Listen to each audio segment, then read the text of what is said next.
Hello everyone, this is Amaka again. On this video, I'll be teaching you how to use the command line. If you're a total beginner to the command line, this video is for you. If you've been struggling with the commands, you haven't been grabbing them, well, this video is also for you.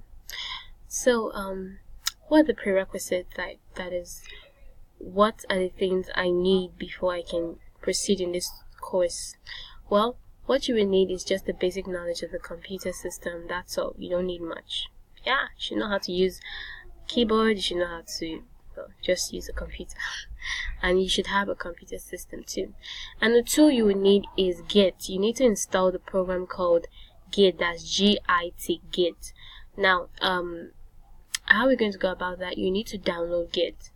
And because basically we'll be using this thing, Git bash. It's like the command prompt for Git. I'm use that word. So the same way we have Windows command prompt, which is totally installed in your OS as operating system. We also have the Git bash, which is the command prompt for Git program. So you need to go to Google, type in the search bar, download Git, and when you should see the first result you get should be the website, which should lead you to the website address where you can download Git. So I think we're staying on this for too long, so let's just proceed. Don't worry, this will be easy for you. I'm going to try and make it as easy as possible as I can. So in this particular, when you're done installing Git, and you should definitely see the Git bash option when you right click on your desktop environment. Yes, you should probably see it when you right click on your desktop. I had to on, sorry.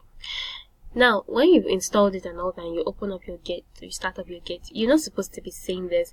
This particular issue is exclusive to my system currently. I'm having issues with my environment. I don't know which one. It could be my system variable, my environment variable, but that should not bother you. All you need to know is please do not expect to see this. Is a problem in my system currently, and do not expect to see this master thing here. Let me show you why I had that Git. I put Git in it. Okay, now I still don't need to bother about that. Okay, are we good?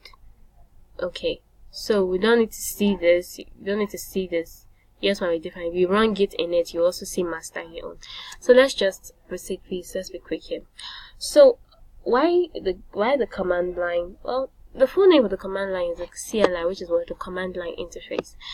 Basically, if you're new to programming, this is necessary. You need to know how to use the command, at least for basic commands. You might just call them basic, they might not be necessary for you, but it is really, really necessary, because as you go along the way, you will need these commands, because when you start learning the basic things and you begin to use them, you master them, with time it will no longer be hard for you. You know, most people, if you want to build a career in programming, you should just start learning how to stop using File Explorer. Like, if you really want to be good at this, like, most of the time, it's not like I don't know how to go and open a document and do Ctrl-Shift-N and create a new folder. It's not like I don't know how to do that. I can do that very well. It's easy. That's a shortcut. But the issue here is just that I prefer to go this way because I want to establish I want to build up, or let me say, I want to have a solid knowledge of this. So that's why I keep using it to create folders, to create files, to do simple things, okay? So for this particular session, we'll just be doing simple commands. I think we'll do about 3 or 4 commands. Then the next video, I can just push more 4 or more than that. So don't expect too many commands for this, but I promise you, you will understand what's going on. So, like I said, why the command line? You need command line to tell your system or your computer what to do. That's it. That's just it. To tell you what to do. I prefer you. Someone asked, why am I using the Git bash? Well, then it's special. Yeah, it's special because it's easy, it's accessible. Let me show you how I mean accessible. Now, for example, if I want to edit something in this folder called Edit project, I'll just right click on it and I'll see Git bash, and I can open it up on my Git bash. It shows me here the Edit project, so I can edit anything I want on the Edit project. Do you understand? But if I have to use if I say, why didn't you just go to the command prompt? Because you can use the command prompt, you can use PowerShell. Well, okay, why can't you just go to PowerShell? That will take a long time. I have to go to the search bar start typing in command prompt. Sorry, not even command prompt, PowerShell. If I type in PowerShell, now even if I open up PowerShell, I still have to go and look for the Adichie project with another command. Well, that's too stressful. So I think Git helps us eliminate some of those stresses. So let's just begin. So the first command we will learn today is pwd. Now let's tell you what that means. I'll tell you what that means. It means print working directory. Now don't get this twisted. The word directory also means folder. Yes. So that's the meaning. P stands for print, W stands for working, and D stands for what? Directory or folder, whatever it is you want to call it. So what does this particular command do? This command tells you where you are. Yes. It tells you what particular environment you're on. So first of all, I want to establish something, please, because we'll be navigating through various environments on our system. If your system let me say stuff like desktop documents, your downloads, if they have a different name, I beg you should familiarize yourself with those names so you don't make any mistake. Alright, so let's continue. So now the pre-working directory, like I said, helps you to locate where you are. Let me say if you're working on the command line and you've typed in so many commands, you want to know, you're confused, you don't know where you are particularly, you can use the pre-working directory to find out where you are. So when we press the enter key, we use the enter key. We don't use the space key, we don't use the caps lock, we don't use the shift, we don't even use the control, the tab key, but we use the enter key. So let me type in the command again, pwd. We're pressing the enter key. Now what do you see? It confirms this thing here. Always look at your title bar, because this pwd will always print out what's on your title bar. I call this a title bar. So it has printed, oh, hello there, you are in what? .cc. Yours might be a different name. This is the name I gave to my let me say when I was creating my account on Microsoft. Yours might be a different name. So that's for the first command. It tells you where you are. Now the next command is the cd. Now let's establish that C stands for what? Change, and D stands for what? Directory. Now like I said, directory is also another name for what? Folder. Now what does this particular command do? This command, you can use it to change or switch places. Like, let me say you no longer want to stay in this environment called .cc, yeah, and you want to go to somewhere, say your desktop environment. We'll just type cd desktop and you press your enter. Have you seen? Now you see here, it has changed. You're now in the desktop environment. But if you're still not sure, you want to know, you press in your pwd to tell you where you are, and it tells you, now look, you're no more in .cc, you're now in a different folder called the desktop environment area. So now let me show you a trick. If you don't, now this is cd change directory, or sometimes I might just call it change destination. Yeah, I can call it directory or destination, because you're actually changing destination if you look at it closely. So when you type cd, always put in the destination you want to go to. If not, it will take you back to the beginning. Let me show you now. Let me not type the destination I want to go to. Let me just type cd now. Enter. Have you seen? It takes me back to what? If I put my pwd command, it tells me you have gone back to what? .cc. Why? Because you did not tell you did not add to the command that you want to go to either desktop or documents or your music folder. So now let's go back to desktop. And how do I do that? cd what? Desktop. Now the next command I'll be teaching you is the ls command. ls command. What does this command do? What's the meaning of this command? It means just list, yes. And what does it do? It tells you the different things that are found in a particular, if you in a folder or in an environment. If you want to know what is found in if I want to know the amount of documents or the content found in my desktop environment, I type in ls, and ls doesn't need a destination. As long as you're in the environment you want to check, like here, or in the folder you want to check, you don't need to type ls desktop again or ls documents. No. And even if you type ls alone, it doesn't take you back to the beginning. Okay, so when I type in ls, you see what happens. There's so many stuffs there, so it might wait to take a little time. As you can see, it has listed everything that is found in my on my desktop environment. Have you seen it?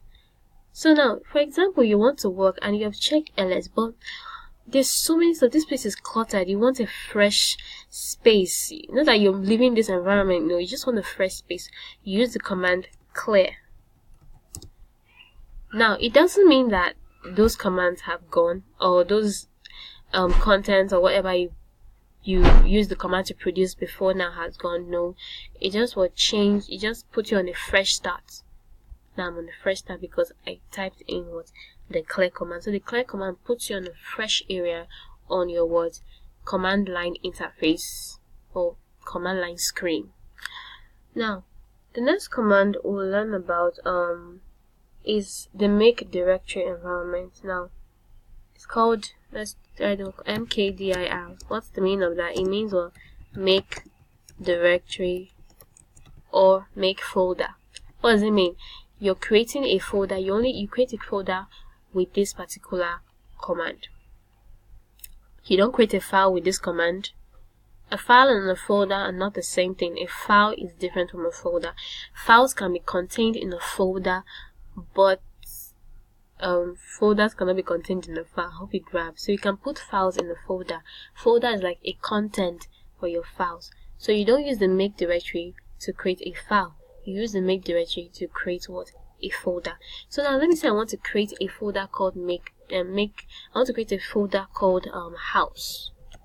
And notice that if you're making a directory, if you don't want it to be, make sure that if you want to create a directory, or let me say a folder, it should be in an environment you desire. Right now I'm creating it in the desktop environment. Well, I don't want to be in desktop environment. I can change that, but I want to create mine in the desktop environment. So I've created it called house. Now it has been created. If I go to my desktop environment, I'll minimize this. If I go to I've used it, there's a folder called house present now. Now if you want to create a folder with long names, let me explain that. Let me say something like let me show you what I mean. You want to create a folder that contains more than one word. You use the quotation mark. Why?